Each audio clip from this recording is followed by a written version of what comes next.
ओम शांति। ओम शांति। ओम शांति। हम सभी मीठे मीठे बाप दादा के ब्राह्मण कुल भूषण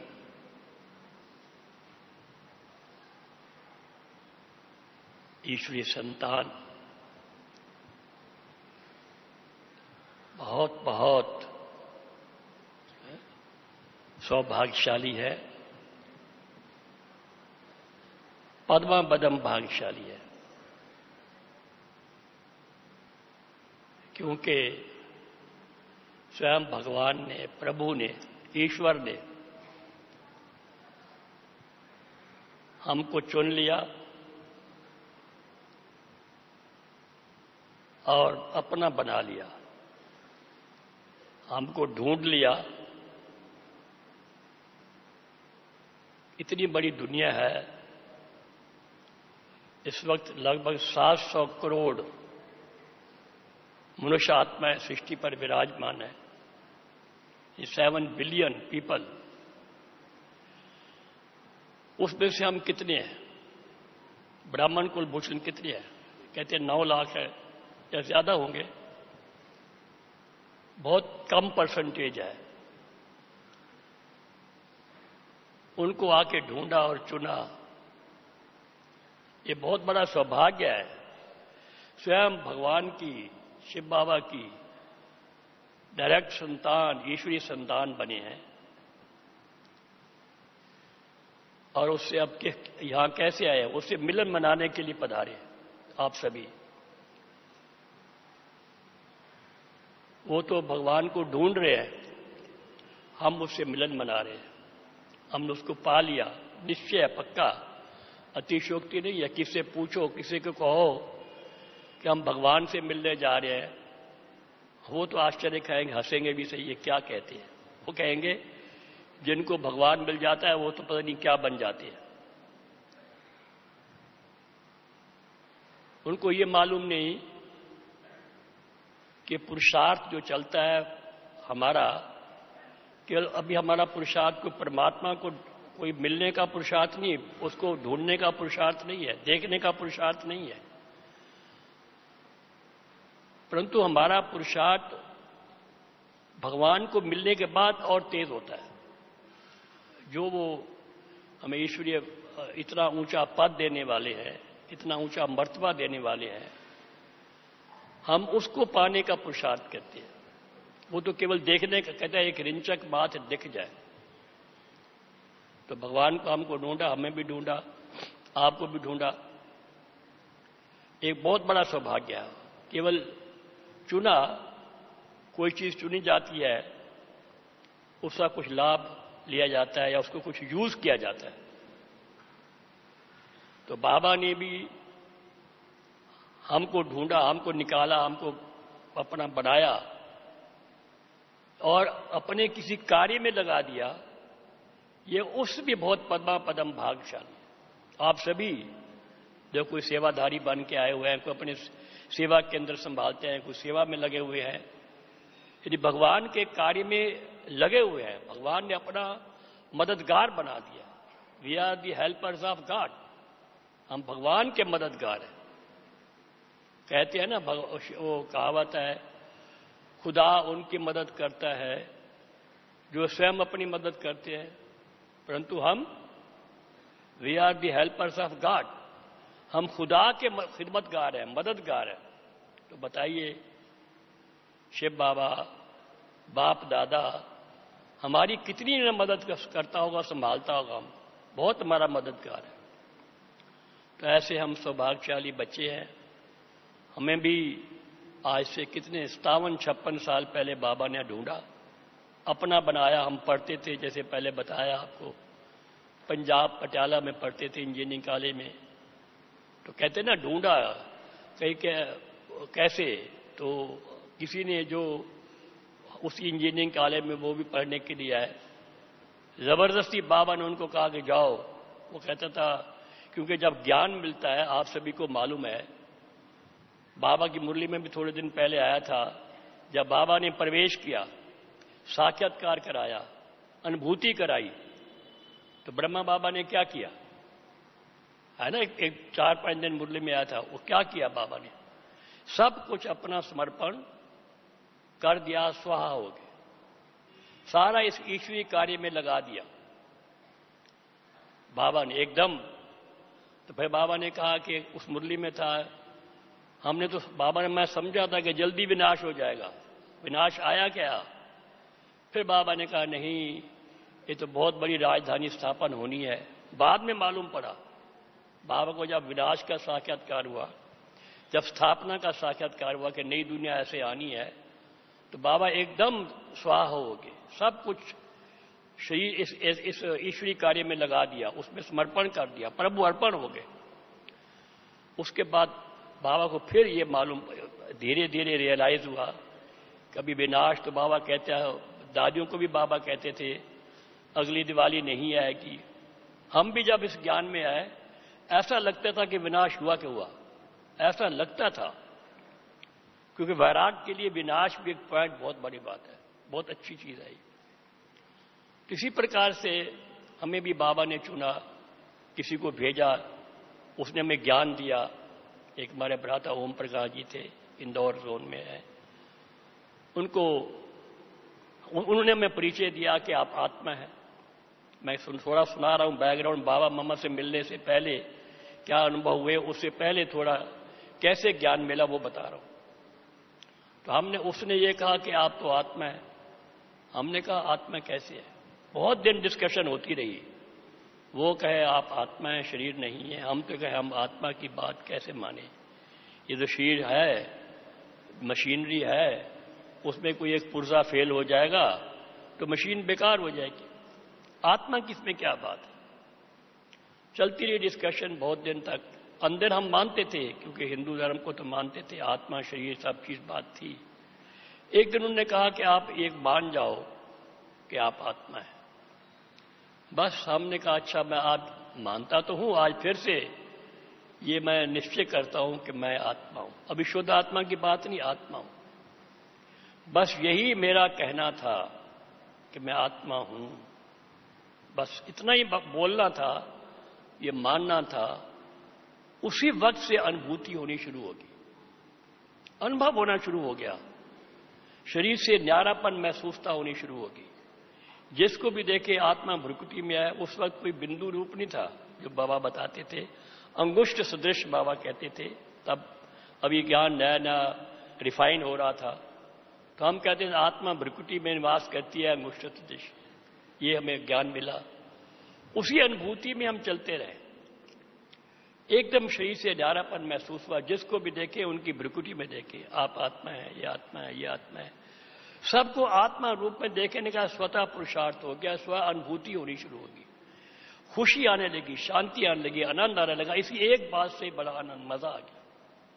बात जो हम पहले पिक्चर देखते थे या बातें करते थे या कैरम खेलते थे या वो करते थे, सब समस्त खत्म हो गया।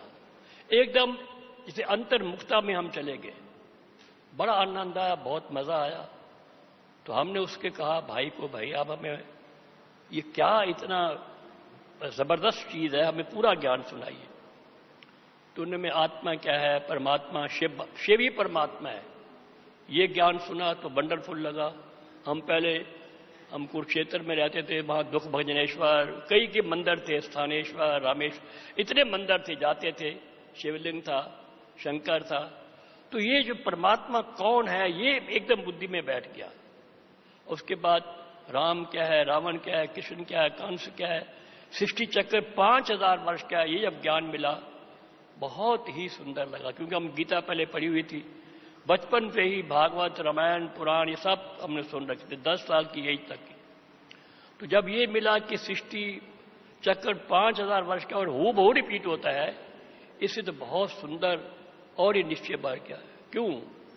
हम पहले पढ़ते थे, अर्जुन गीता में है, हम पहले भी थे, अब भी हैं, फिर भी मिलते रहेंगे। ये राजा रजवाड़े की नई बात नहीं है। तो बिल्कुल हूबहू जो बात थी हमने पढ़ी हुई थी वो बिल्कुल मन में बैठती कि बुद्धि उसको स्वीकार करती कि 3-4 दिन में सारा ज्ञान हमको समझ आ गया। बड़ा वंडरफुल लगा, अनुभूति होनी शुरू होगी, योग में टिक के हम उसमें, तो बहुत एक चेंज आ गया लाइफ में। और ये सारा इसमें हम पवित्र रह सकते हैं, ब्रह्मचर्य का पालन कर सकते हैं, ये भी यहां से पॉइंट मिली। तो सब बातों को, ब्रह्मा कौन है, विष्णु कौन है, शंकर कौन है, 3 लोग क्या है, इन सब बातों को सुन करके बुद्धि बिल्कुल स्टेरियम और विकसित हो गई, खुशी होगी। कहते हैं ना अतीन्द्रिय सुख कैसे प्राप्त होता है? ज्ञान से भी होता है। जब आपने कभी ये ज्ञान सुना होगा, प्रदर्शनी देखी, किसी ने सुनाया होगा, आपको बड़ी खुशी हुई होगी। जो अपने घराने के हैं उनको ये ज्ञान समझ आने के बाद भी एक खुशी होती है। वो कौन सी खुशी है? कोई स्थूल खुशी तो नहीं है, ये अतीन्द्रिय सुख है। ज्ञान से भी खुशी प्राप्त होती है, मजा आनंद आता है। तो वो देखो, अतीन्द्रिय आनंद कहो या खुशी को, बहुत आनंद आ गया। तो हमने कहा इतना ऊंचा ज्ञान, वंडरफुल ज्ञान। देखो ये ज्ञान जो है वंडरफुल है, साइंटिफिक है, बुद्धिगम्य है, प्रैक्टिकेबल है, रैशनल है, कोई अंधश्रद्धा की बात ही नहीं है, इतना ऊंचा ज्ञान है। तो हमें तो ज्ञान से निश्चय हुआ कि ये ज्ञान किसी ना शास्त्र में है, ना किसी गुरु गोसाई ने दिया है, ये कहां से आ सकता है? ये ज्ञान देने वाला स्वयं ज्ञान सागर के और कोई नहीं हो सकता। तो हमने उनसे पूछा, बाबा कहता जो अपने नजदीक बाबा के बच्चे घराने के होंगे वो जल्दी भागेंगे बाबा से मिलने के लिए। तो हम 4, 5, 7 दिन हुए थे। हमने कहा बताओ भाई ये क्या है, कहाँ है, किसने दिया ज्ञान ये? तो हम मुरली सुननी शुरू कर दी 4-5 दिन में, तो इतना अच्छा लगा। तो उन दिनों में बाबा मम्मा जो थे दिल्ली में आए हुए थे, पटियाला से दिल्ली। आप देखेंगे 3 हस्तियों की सारे धर्मों में मान्यता है। एक तो गॉड की, खुदा की, ईश्वर की, सब धर्म वाले किसी न किसी रूप में मानते हैं। कहते हैं भले कोई नास्तिक भी हो वो भी अंत में गॉड को याद करता ही होगा। दूसरी ब्रह्मा और सरस्वती की हिंदू मानते हैं, एडम एंड ईव क्रिश्चियन कहते हैं, आदम और बीबी मुसलमान कहते हैं। लगभग सभी धर्मों में इन 3 हस्तियों की तो मान्यता है।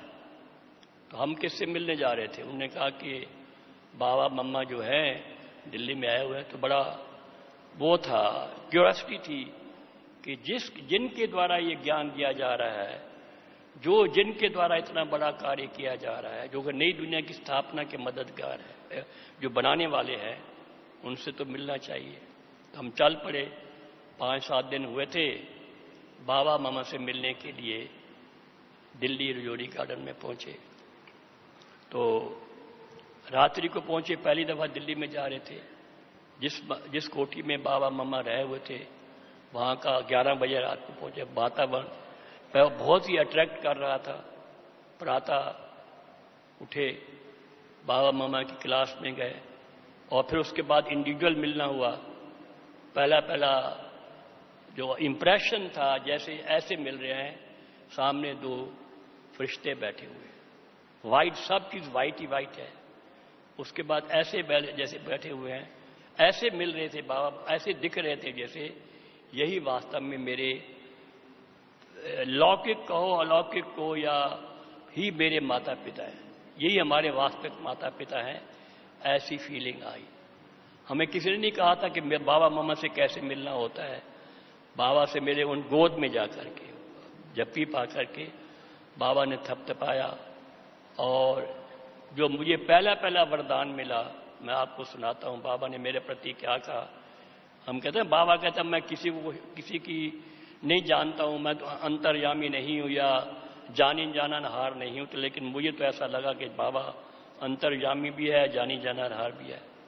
बाबा के महावाक्य थे, वरदान थे मेरे प्रति। बाबा, बच्चे क्या कहा, ये जो इंजीनियरिंग की पढ़ाई तुम पढ़ रहे हो ये काम आने वाली नहीं है। बोलिए, देखो उस वक्त अभी सेकंड ईयर था या फर्स्ट ईयर था, तो मुझे भी लगता था, जब वैराग्य था कि विनाश सामने खड़ा, उस वक्त भी विनाश की तैयारी थी 1957 था।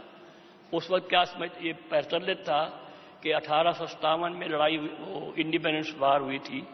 अब 1957 में भी कोई ऐसा झंझट होगा, कोई लड़ाई होगी या कोई चेंज आएगा।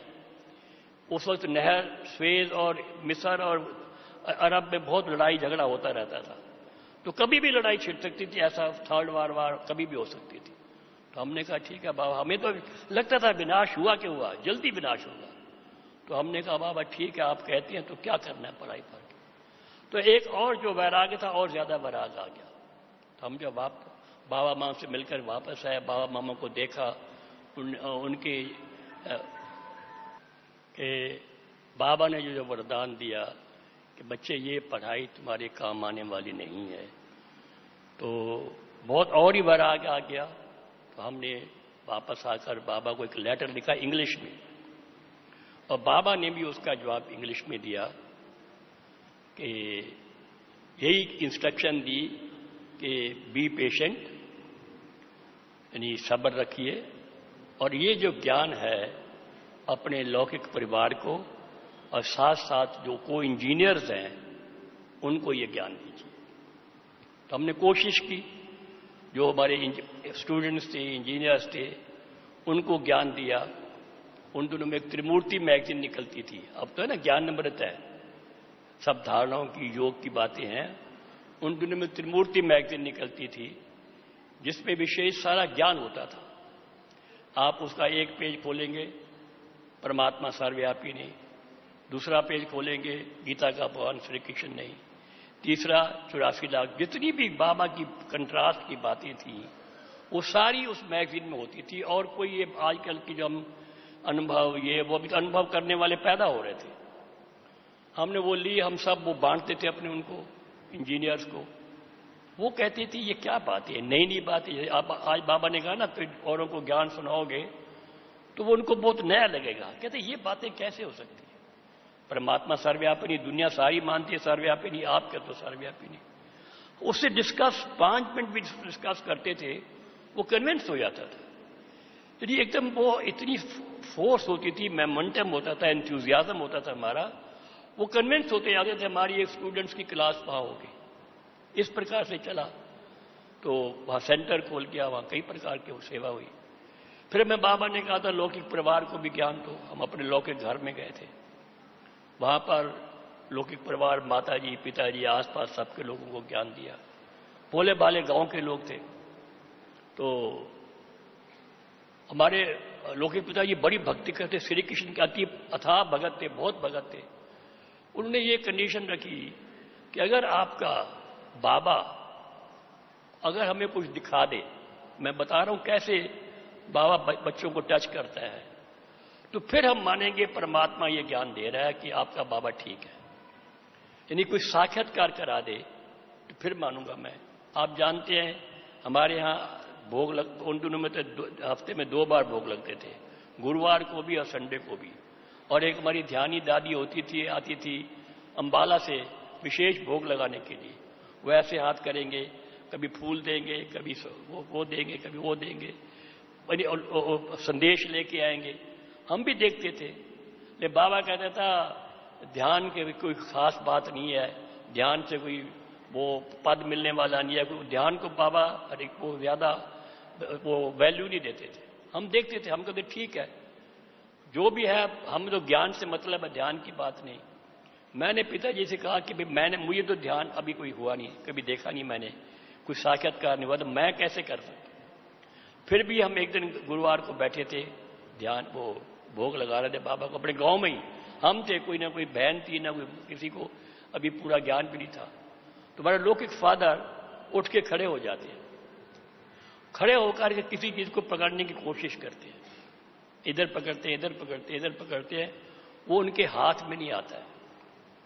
तो वो बड़े उदास हो जाते हैं, तो वो नीचे आते हैं, जैसे मुझे कहते हैं कि मैं कहीं गया, यहाँ नहीं था, ऊपर कहीं गया, बहुत छोटा सा श्री कृष्ण का बहुत छोटा बच्चा, बड़ा सुंदर, अति सुंदर, वो मेरे सामने आया। मैं उसको पकड़ता हूं तो कभी यहां आ जाते हैं, कभी वहां आते हैं, कभी वहां आते हैं, तो मैं उसको पकड़ नहीं सकता।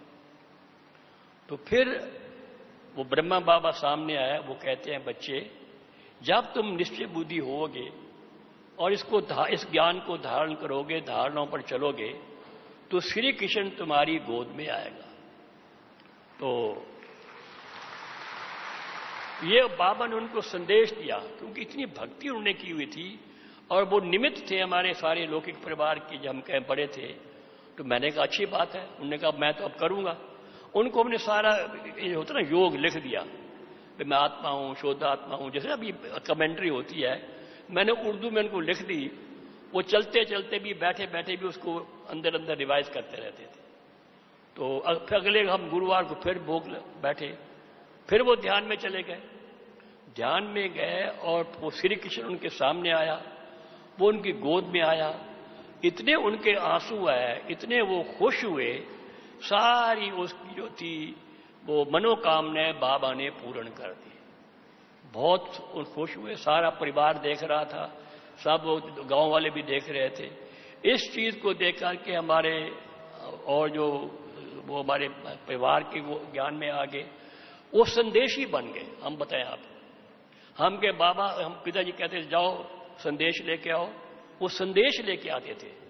हम पिताजी ये पूछ के आओ बाबा से हम जमीन बेचेगा ना बेचे, कोई भी संदेश देंगे वो छोटा मोटा सारा संदेश लेके आते थे और मोस्ट एक्यूरेट संदेश था। ऐसे नहीं कि कोई ऐसी बात थी, पूरा जो ठीक ठाक होता था भाई वो आगे क्या आने वाला है ये भी संदेश लेके आते थे। हम तो बड़े खुश हुए, जो हमने कहा देखो हमारे लौकिक परिवार में कोई तो संदेश ही बना, किसी को तो साक्षात्कार हुआ।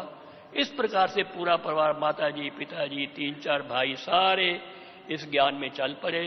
हमें बड़ी खुशी, बाबा ने जो कहा था बच्चे अपने लौकिक परिवार को ज्ञान में लाओ, तो वो भी हमारा पूरा हो गया। इसी बीच में हम पढ़ते पढ़ते वो इंजीनियरिंग पास हो गए और फ्री हो गए। लेकिन मैं एक दो और बातें बताता हूं। जब बीच में हम एक बार मधुबन है, हम बाबा की बात सुनाते, क्या कैसे शिक्षा देते थे। ऐसे नहीं कर्मातीत बन गए, बहुत बाबा ने भी पुरुषार्थ किया होगा ना, कितने 37, 36 से लेकर 69, 32 साल पहले भले भक्ति बहुत की थी, जीवन बहुत अच्छा था, लेकिन संपूर्ण कर्मातीत फरिश्ता बनना, सब कुछ नहीं, कोई रिंचक मात्र भी कुछ ना रहे, एकदम संपूर्ण, उसमें टाइम लगता है, उसमें पुरुषार्थ करना पड़ता है। ऐसे नहीं कि छू मंतर से हो जाता है।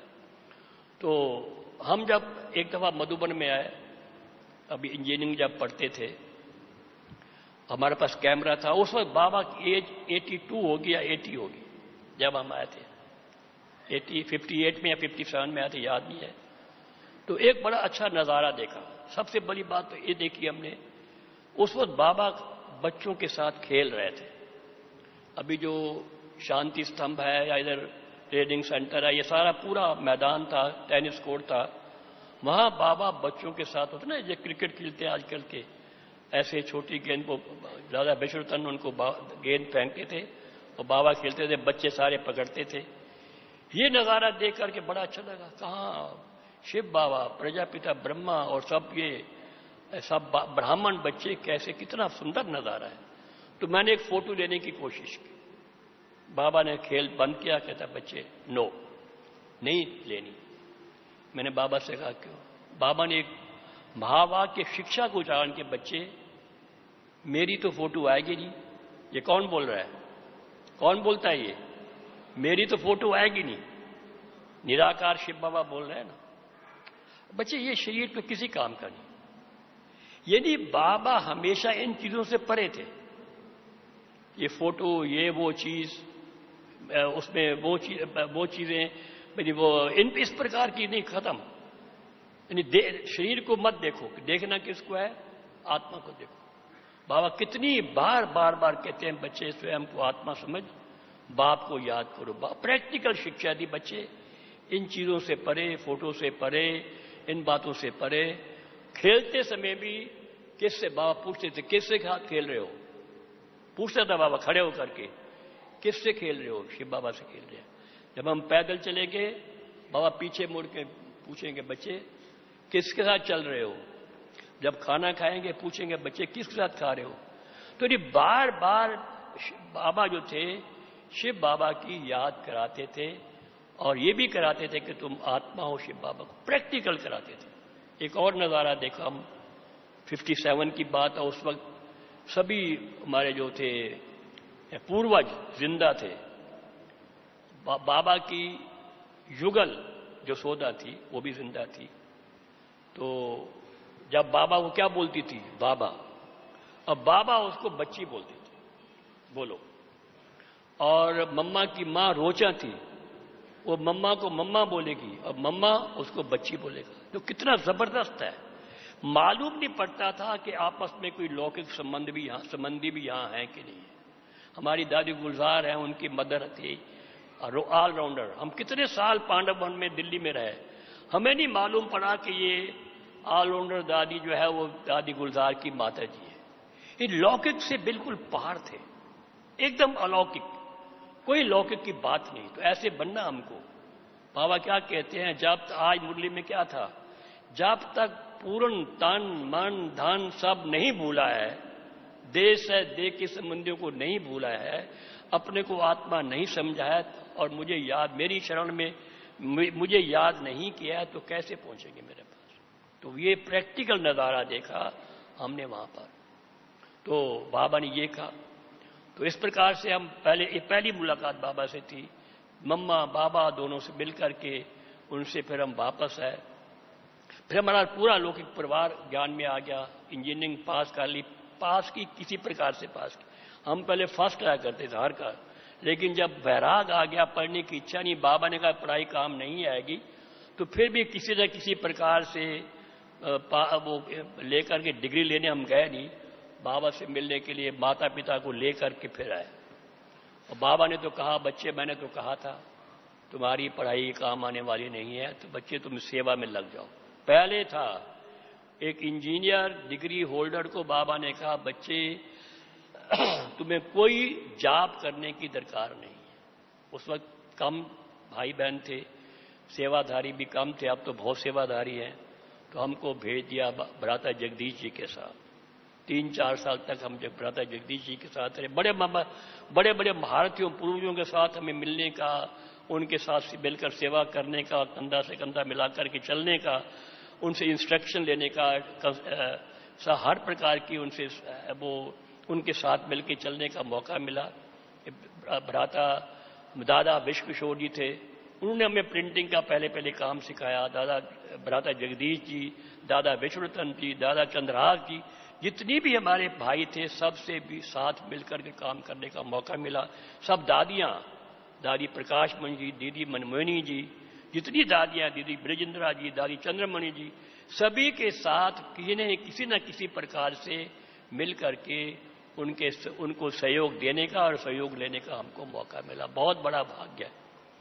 तो बाबा ने अभी कुछ समय पहले कहा था, जो बाबा मामा से मिले हुए हैं साकार में, बहुत बहुत सौभाग्यशाली है। हम तो आप सभी का सौभाग्य है, भले अव्यक्त मिलन, अव्यक्त बाप दादा से तो आप मिलते ही है।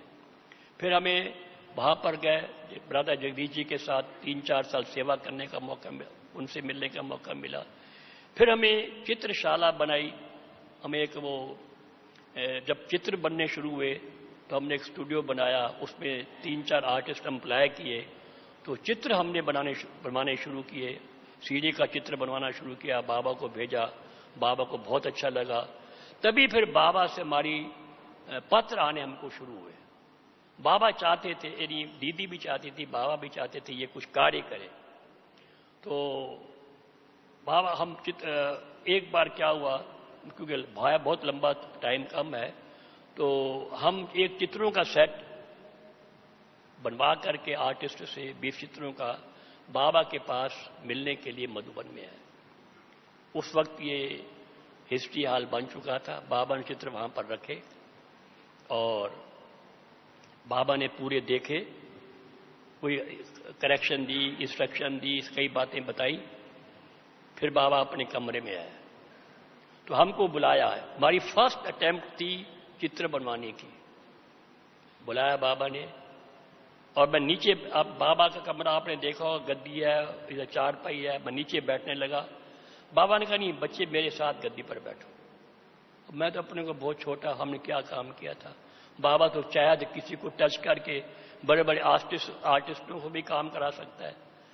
मैं नीचे बैठा, कहा बच्चे मेरे साथ बैठो, गद्दी पर बैठो। बड़ा प्यार किया। जब मैं गद्दी पे बैठने लगा तो बाबा ने फिर वरदान दिया, मैं सुनाता हूं, बहुत बड़ा, इससे बहुत बड़ा कार्य हुआ। बाबा ने कहा बच्चे, जो बाप की गद्दी सो बच्चों की गद्दी, यहां भी और वहां भी। वहां कहां पर? सतयुग में। अभी देखो आप सभी बाबा की सेवा में लगे हुए ना, कोई सेवा केंद्र इंचार्ज है, कोई सेवा कर रहे हैं, कोई कुछ भी है, भले अपने घर में भी हैं तो समझते हैं बाबा का घर है, बाबा की दुकान है, बाबा की सेवा, तो वो बाप की गद्दी संभाल रहे हैं ना। अगर मानो वो जो बाप की सेवा को संभालते हैं यहां पर, तो जरूर वहां पर भी बाबा की गद्दी को संभालेंगे, यानी लक्ष्मी नारायण की गद्दी को संभालेंगे। वी आर टू फॉलो, बाबा को फॉलो करना ना। तो बड़ा मजा आया, ये वरदान सुन के बड़ी खुशी हुई, इससे बहुत उमंग उत्साह भरा। हम बताएं तो हम वापस गए, एक चित्रशाला बनी, उसमें चित्र बनने शुरू हुए। उस वक्त तो चित्र हाथ से बनाते थे, आज तो कंप्यूटर से क्या और चित्र बन जाता है और फ्लैक्स प्रिंटिंग हो जाता है। उस वक्त तो हाथ से सारी बात होती थी। तो चित्र बनते थे, बाबा कहता चित्र वहां भेज दो, इस सेंटर पे भेज दो। हजारों सैकड़ों प्रदर्शन तो बनी होंगी, सैकड़ों म्यूजियम बने, सैकड़ों कई मेले बने। इस प्रकार से चित्रों की सेवा बहुत शुरू होगी। और बाबा कहते थे बच्चे ये अच्छा म्यूजियम बनाओ, बाबा खुद देखने के लिए आएंगे, खुद उद्घाटन करने के लिए आएंगे। दिल्ली में बना, जयपुर में बना, चंडीगढ़ में बना, बहुत जगह जगह बने। तो बाबा ने ये सेवा में हमको लगा दिया, बहुत बड़ा सौभाग्य था। उन दिनों की बहुत पुरानी बात, 65, 66 तब की बात है। अब तो बहुत, फिर उसके बाद भी 70 चित्र बनते गए, हम उस कार्य में लग गए। इस प्रकार से सेवा होती गई।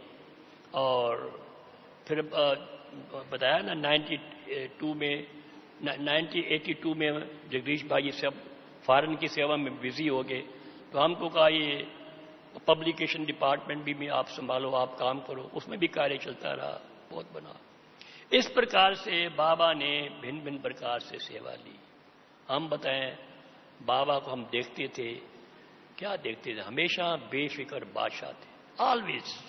कभी बाबा को हमने देखा नहीं कभी गुस्सा कर रहे हो या कभी चिंता में हो, ऑलवेज बेफिक्र बादशाह। अब जब बाबा योग कराते थे, उनकी टांग ऐसे हिलती थी, बेफिक्र दिखाते थे और अथॉरिटी थे जबरदस्त। ये नहीं कि बाबा कहते ये चीज बनाओ।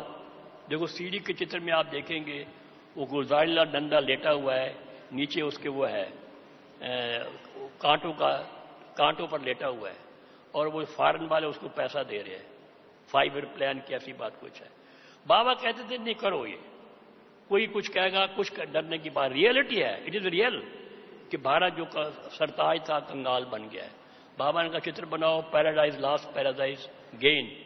पहले लक्ष्मी नारायण की दिखाओ, सीताराम को दिखाओ, फिर वो सिंगल ताज वाले दिखाओ, फिर वो सिंगल ताज भी वो निकाल दिया, वो दिखाओ, रावण ने ले लिया, फिर वो पर्स भी निकाल दिया। नहीं ऐसे से बाबा चित्र बनवाते थे कि लोग, एक तो कार्टून टाइप के लगता था कि वो उन पर वो हो रहा है, जो रियलिटी है वो बाबा दर्शाते थे।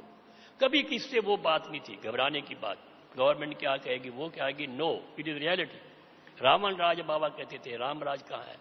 इस प्रकार से बाबा के संग मिलते जुलते, खाते पीते हुए, सब करते करते बाबा के साथ 12 साल तक हमें बाबा मम्मा से मिलने का मौका मिला। मम्मा हमारी क्या थी, एकदम फरिश्ता थी, चलती थी तो सीढ़ी उतरेगी ना, कभी आवाज नहीं आती थी। मुरली के बाद कभी मिलने जाओगे, सदा उसमें होती थी, क्या नाम, मंथन चिंतन में होती थी।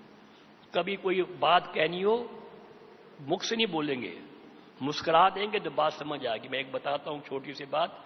हम कभी एक बार मम्मा के साथ भोजन कर रहे थे, ब्रह्मा भोजन, ऐसे बैठे थे, तो मैं चम्मच मेरा आवाज कर रहा था थाली में, तो मम्मा मुस्कुरा दी।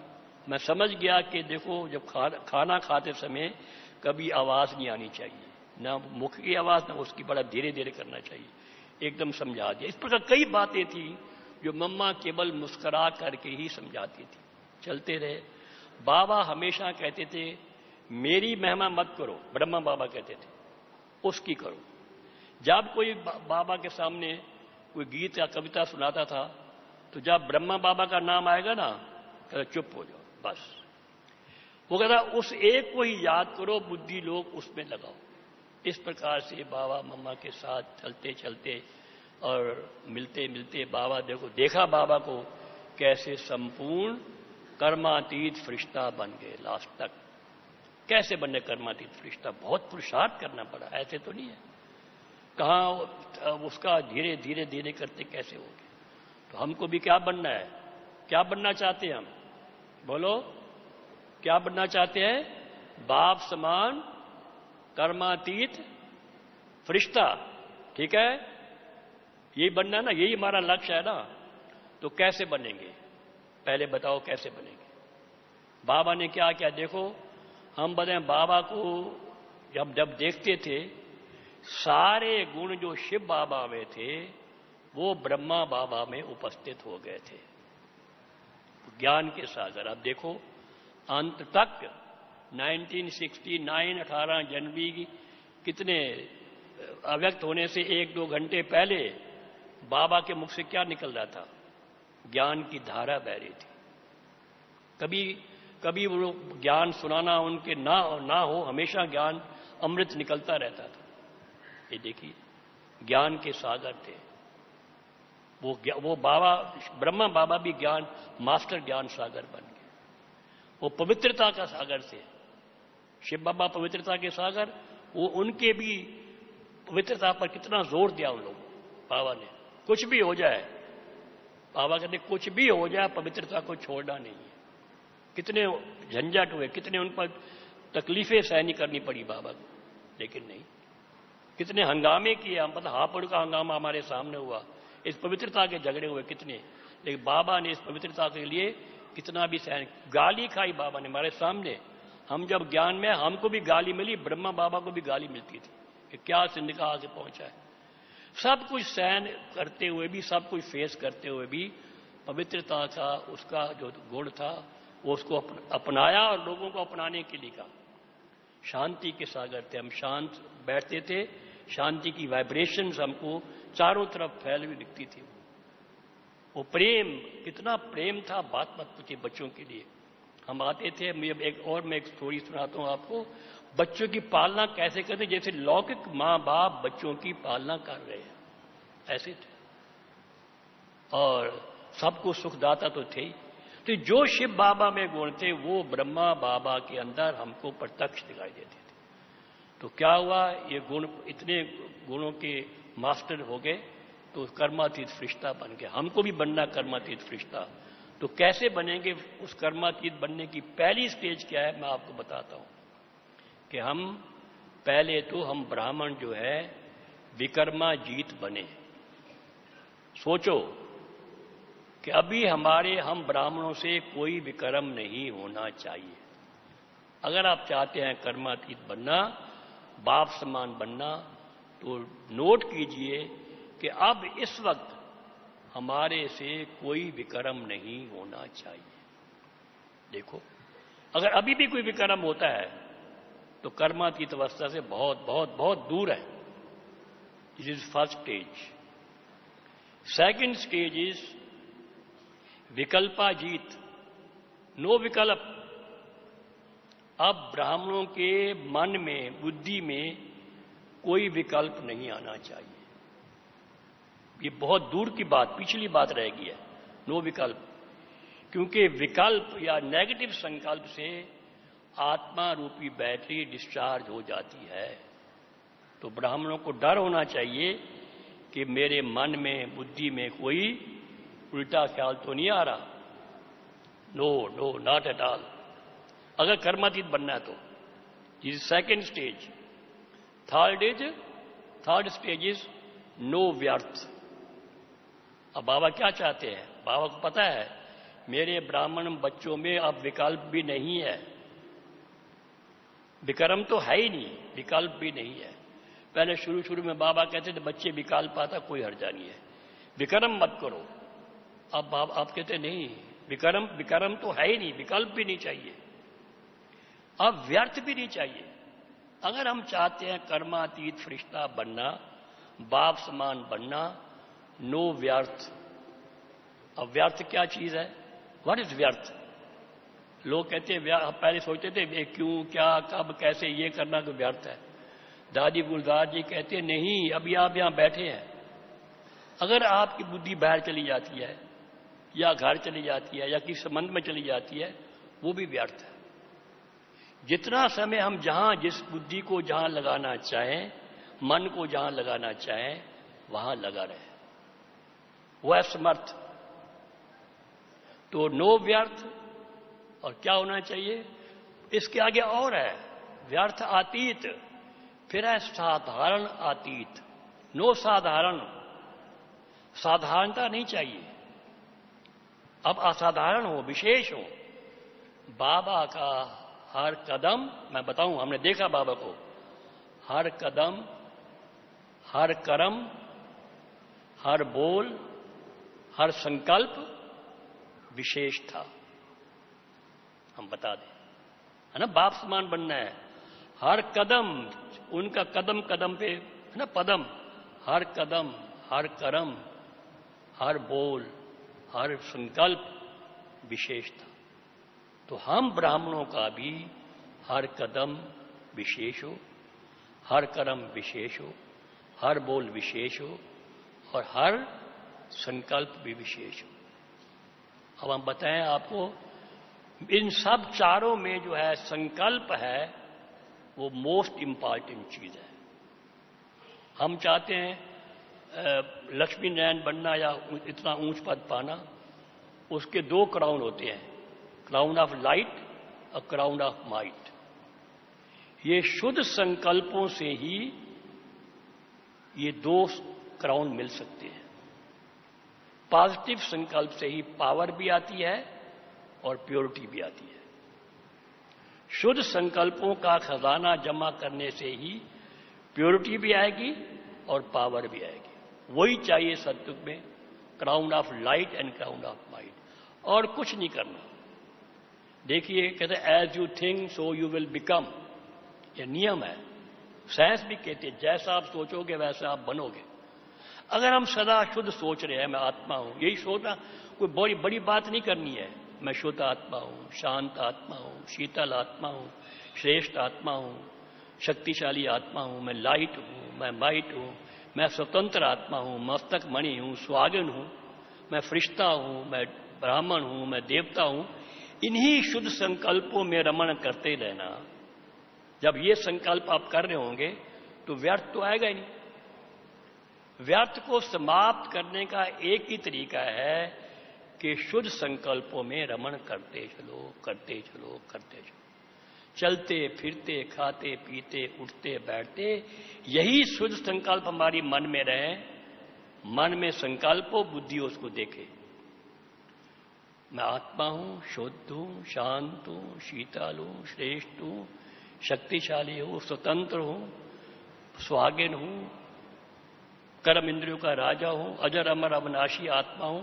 यह आत्मा के बारे में, घर को परम धाम का निराकार दुनिया में रहने वाला हूं, निराकार शिव बाबा का बच्चा हूं। जो बाबा ने 5 स्वरूप बताए थे, आप करते हैं वो 5 स्वरूपों को? बाबा ने कहा था दिन में 8 बार करो, कहा था ना बाबा ने, बहुत पहले कहा था, कई साल पहले। तो क्या आप करते हैं? नहीं करते होंगे, बहुत कम करते होंगे। तो यदि हम ये बार बार 8 क्या जितने बार भी समय मिले, निराकारी स्टेज, आकारी स्टेज, निर्विकारी स्टेज, अलंकारी स्टेज और निरहंकारी स्टेज, ये 5 शब्द हैं। निराकारी, आकारी, निर्विकारी, अलंकारी एंड निरहंकारी।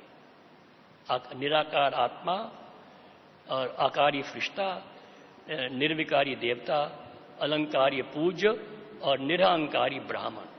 ये 5 शब्द भी अगर हम याद करें और उस स्थिति में स्थित हो जाए, स्वरूप में स्थित हो जाए, तो हमारे शुद्ध संकल्प हमारे जमा होते जाएंगे। इसको बार बार कितनी जवाब, यानी कि 8 बार जब भी समय मिले इसको बार बार रिवाइज करें। चलते फिरते खाते पीते उठते बैठते मैं आत्मा हूं। बाबा क्या कहते हैं, सबको आत्मा देखो, आत्मा समझो। अभी आप जाएंगे यहां पर खाना खाने जाएंगे तो क्या ये भूल तो नहीं गए? अगेन एंड अगेन फिर से रिवाइज करो। जब तक रिवाइज नहीं करेंगे तब तक रियलाइज नहीं होगा। सुन लीजिए, भक्ति मार्ग हमारी यादगार है। क्या लोग एक गीत को बार बार गाते रहते हैं, हरे कृष्ण हरे राम हरे कृष्ण। हम अंदर में गाते हैं, मैं आत्मा हूं, शुद्ध हूं, शांत हूं। अंदर में हम जमा करते हैं, वो बाहर आवाज से करते हैं। हम मुक्त शुद्ध संकल्प करते हैं और बुद्धि उसको देखती है। इस प्रकार से अभी आप यहां पर आए हैं और काम तो कोई है नहीं। अब चलते फिरते उठते बैठते खाते पीते यही बार बार इस 5 स्थितियों को, 5 स्वरूपों को बार बार रिवाइज करते चले, जिससे और कोई साधारण संकल्प आई नहीं। साधारण अतीत बन जाएंगे, विकर्माजीत, विकल्पाजीत, व्यर्थातीत, और साधारण अतीत बनने के बाद ही बनेंगे कर्मातीत फरिश्ता, जैसे हमारा बाबा बन गया। बाबा ने जब शरीर अव्यक्त हुए, ना उनको शरीर याद था, कोई बीमारी याद नहीं थी, डॉक्टर को भी नहीं बुलाया, ना लौकिक संबंधी कोई था, ना अलौकिक याद था। एकदम मैं और मेरा बाबा चल उड़ के चले गए, कोई किसी को बात। इसी प्रकार से सबको ये पेपर आना है। शरीर तो सबको छोड़ना ही है। विनाश कब हो कैसे हो छोड़ो बात को, हमको अपना शरीर तो छोड़ना है ना। उसके लिए अभी तैयारी करनी है। यही अगेन एंड अगेन, मैं शरीर नहीं, मैं आत्मा हूं। वस्त्र ढीले होते जाएंगे, फट से आत्मा इस शरीर से निकल के अपनी बाबा की गोद में समा जाएगी। ये हमारा अपना अनुभव है। हम भी इसी पुरुषार्थ में लगे हुए हैं, आप भी लगिए, इसको और ज्यादा तेज कीजिए कि इस 5 स्वरूपों को और भी जो शुद्ध संकल्प है उसमें बार बार रमण करते चलिए। और कुछ व्यर्थ क्या, कुछ आने मत दीजिए। यही पुरुषार्थ है, मैं समझता हूं, शुद्ध संकल्पों का खजाना जमा करना। ओम शांति, ओम शांति।